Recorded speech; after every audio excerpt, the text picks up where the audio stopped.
Thank you for attending this meeting. I have a few formalities to complete before you can begin. I have a script I need to follow too, and I apologise if this seems a little rude, but I need to follow a consistent process. This is a formal meeting being held under the company's bullying and harassment policy. I am Andrew, and this is Heather from the people function, who is here to support me and keep me right with policy and process. As confirmed in your letter, you may have a companion present. Please can you introduce me to your companion for the record? This is Leslie. Thank you. Thank you for coming along to support Margaret today. I'd like to go over the roles and responsibilities that everyone there present has today. I am the grievance manager. I will chair the meeting and make a decision based on the discussion today. Heather is from the people function and will give advice and guidance on the policy and process, take a note of the meeting and ask any questions to clarify information during the meeting. Leslie is your chosen companion. As you are aware, your chosen companion is here to provide you with support and advice and is able to address the meeting, to sum up your case, respond on your behalf to any views expressed at the meeting, and confer with you during the meeting. Leslie does not have the right to answer questions on your behalf and may only address the meeting if you wish them to. Is that clear? Yes. The purpose of this meeting is to consider the information available and allow you to put forward your case. Thank you for providing me with your evidence in advance of this meeting. During the meeting, you will get the opportunity to state your case, and I have some prepared questions that I may ask to allow me to gain a greater understanding of your grievance.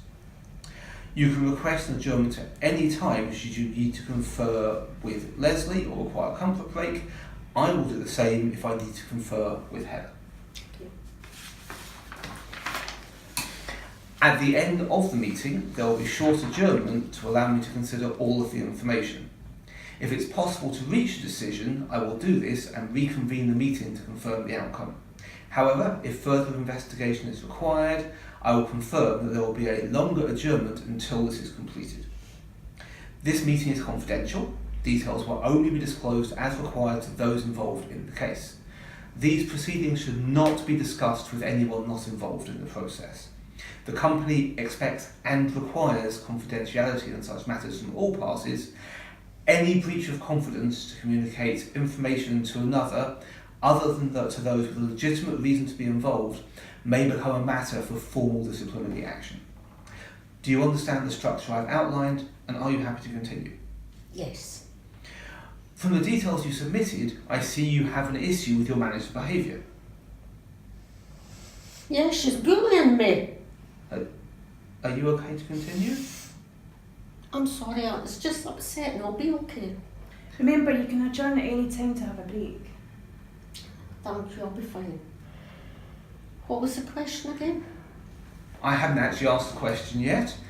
If you're sure you're okay to continue though, I'll proceed. As I've said, I've read through your submission and I wonder what thoughts you have on a resolution to your grievance. I just want the bullying to stop. I can't work with her anymore. Her? Julie, my manager. Well, clearly, as a company, we don't tolerate bullying, and when we have evidence, we take appropriate action. Reading your submission, I note that you didn't provide any documentary evidence to support your case. Is there anything you'd like to submit now? Margaret and I spoke about this prior to a submission, and unfortunately all the incidents mentioned were verbal on a one-to-one basis, so there's no documented evidence available. Are there no witnesses you'd like us to interview? Apart from Jackie, no. And Jackie is... She's my friend and she can tell you about what's been happening. I don't see Jackie listed in your submission. Again, we discussed this, and Jackie can certainly talk about the emotional impact on Margaret, but she's not witness to any actual events or incidents. We'll consider whether to speak to Jackie as part of our investigation. Is there anyone else you can think of that we should speak to? I assume you'll be speaking to Julie. Yes, we need to hear from Julie in response to Margaret's allegations. Is there anyone else? Can't think of anyone else. If I may, I'd like to ask you about some of the incidents you refer to in your submission. You say you believe you've been subjected to age discrimination. Can you talk about why you feel that way? Well, my manager's always referring to my age, whether I should spend more time with my grandchildren, plans for my retirement, that sort of thing. You say always. How often does this happen? Every 1 to 1. It's every month and in between as well. It makes me just on edge. If I make a mistake in her opinion, she'll say something about old age, that kind of thing. And how does that make you feel? To be honest, I feel like I'm a burden and she can't wait to get rid of me. Could it be that your manager's just forward planning? I think once Margaret has responded that she's no immediate plans to retire, that should be the end of the conversation. It shouldn't be a regular topic of conversation. She asks me all the time. It's really wearing me down, having to constantly deal with it, you know? I'm sure it must be. Do you have any other examples? Well, Julie's very indecisive and panics about things. She's always changing her mind about things, and that then ends up giving me the blame for everything, for changing them, for not changing meetings, etc. Do you have an example of that? We're hosting an event with some external vendors, and Julie asked me to arrange a room for about a dozen attendees.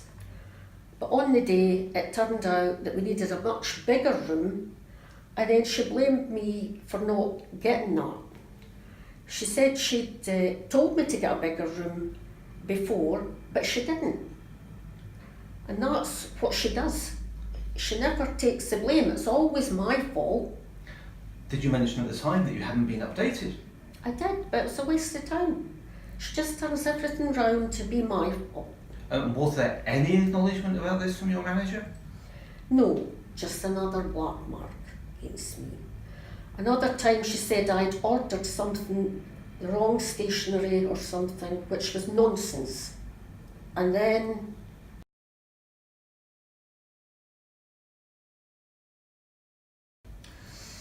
Thank you for that comprehensive set of examples. As there's no further evidence for me to consider, I'm happy to adjourn this meeting until I've completed my investigation. Thank you for your time today, and I'll be in touch to confirm a date to reconvene. okay, thank you.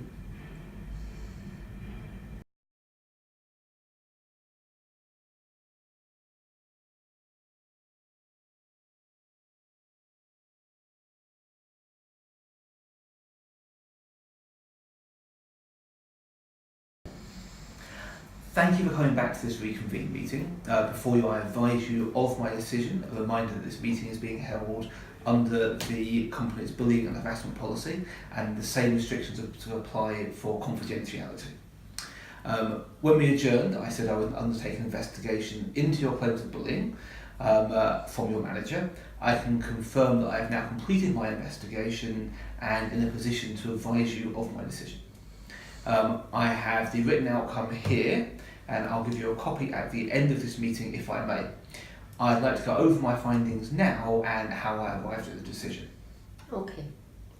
As part of my investigation, I interviewed your line manager, Julie, and asked her to explain her alleged actions towards you. Julie has a very different recollection of the events that you described. You mentioned a continual reference to retirement when we last met. Julie acknowledged that this was raised at your return to work meeting with you on your return from absence following an operation. You recall this meeting? Yes, I remember that was the start of it. Julie believes this was a reasonable inquiry at the time, as she needed to understand your future plans to ensure the business was adequately resourced should you be considering retirement. I have to say I found her response in this regard to be entirely appropriate in the circumstances. Well, I don't disagree, but I said I wasn't thinking of retiring, and that should be that. Okay. Julie has no recollection of continually asking about your plans for retirement. In fact, she states it was you who brought this up in meetings, as you wanted to be assured that the work you do will be left in capable hands. You also regularly mention how retirement would give you more time to spend with your grandchildren. That's nonsense. You didn't supply any evidence to support this aspect of your claim, and I found Julie's explanations to be both credible and appropriate considering the circumstances around your role. I am therefore not upholding this aspect of your claim. Moving on, your performance rating. Julie tells me that since you became your manager, your performance has been a source of concern for both her and your colleagues, and this has been reflected in the feedback she's received. Julie supplied me with several emails she sent you relating to your performance and meeting notes of conversations she had with you over several months. I have copies here, and I'll provide them to you along with the written outcome letter. As you'll see, Julie's concerns about your performance were notified to you several months ago, and you appear to have ignored these. Because they weren't true. I explained every one of those complaints to Julie, and I thought we'd agreed to move on. That's clearly not a view shared by your manager. Julie explained to me that you were unwilling to accept that your performance was not at the required level, and that you rejected any support offered to you. She further stated that when presented with this feedback, your behaviour was unprofessional and some consideration was given to whether disciplinary action should be taken. This is a farce. She never ever said that to me. I think perhaps your outburst is an example of the type of behaviour your manager was referring to. Regarding the feedback, Julie explained that the feedback you supplied was very narrow in focus and she needed a more rounded assessment of your overall performance, hence her request to other individuals. Julie also advised that some feedback was given only after a guarantee of anonymity was given, as some contributors were concerned about your reaction. Well, who are these people? They can't all be right, surely. Margaret makes a fair point. How can she be expected to respond to anonymous feedback? These individuals have requested confidentiality and we have to respect that. I understand that, but what about the rights of Margaret? We don't make these decisions lightly. It was clear that some individuals were not prepared to provide feedback unless they could do so anonymously. There were incidents in the past. What incidents? This is a witch hunt. I'm not sitting here listening to any more of this nonsense. Margaret, I think it would be worth staying to hear more about these incidents. I doubt it. Okay. The first piece of feedback refers to your reluctance to adapt to changing requirements. The contributor refers to an almost willful ignorance of adaptive processes and then explains that you revised several times to follow a new process but carried on with the old one. What process would that be? Two were given as examples: the ordering process for stores and the booking of meeting rooms. Does this mean anything to you, Margaret? I didn't know that. I've no idea. The feedback Julie received mentioned that despite being reminded of the new process for ordering stores, you continued to try to use the old one, which resulted in unnecessary rework. Well, I didn't know that. Was this communicated to Margaret at the time? I can tell you it wasn't. So you continued to use the old process as no one advised you it changed? Yes. I'm afraid that's not consistent with the feedback. Which is anonymous, so Margaret can't properly challenge the content. Oh, I'm pretty sure I know who it's coming from. It's obvious. Moving on, the next piece of feedback refers to the amended room booking process and the numerous problems caused by you failing to follow the correct process. Again, was this communicated to Margaret? I've included a copy of an email explaining the amended process to Margaret. Just one. You said there were numerous problems. The email supplied to me confirms the amended process. What I'm asking is, when and how often was Margaret advised that she was failing to follow process? My understanding is that this was raised regularly at one-to-one meetings. And documented? Is that in your evidence bundle? I believe so. Julie confirmed this was raised at one-to-one meetings and when we interviewed her as part of our investigation. This is referred to in the end of year review notes. I don't remember that. Which brings me to the next part of my findings. There was consistent feedback from a number of people that when issues were raised, you claimed not to have been informed. The term willful ignorance was used to describe your behaviour. Who said that? I'm afraid that's covered under confidentiality, but we have a number of emails from various individuals that was sent to you over a period of time that supports this comment. Of course, we've included these in Andrew's response to you, although you should already have these. In your submission, you mentioned your previous manager valued your contribution over a number of years and that you had never been rated less than a good. Although Stephen had left the business, I did contact him and ask for some feedback. Stephen confirmed that you had never received less than a good rating. However, he stated that in the last couple of years that this was on the low side of good and it could have slipped to adequate. When pressed, he conceded perhaps he should have discussed his concerns about aspects of your performance, but admitted that your reaction to criticism led him to choose the easier path. So you're saying that there were issues with Margaret's performance prior to Julie taking over, That's correct.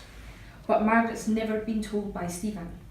That's my understanding based on the conversation that I had with Stephen. So what I'm hearing is that there were concerns about Margaret's performance for the last 2 years, yet she continued to receive a good rating. Would you agree that that's unfair? I'm not sure I understand the point that you're making. My point is that there should have been fair warning and reasonable opportunities for Margaret to address any concerns raised. This clearly hasn't happened, hence the surprise at an adequate rating. The evidence suggests that Margaret had been made aware of these concerns, but chose not to address them.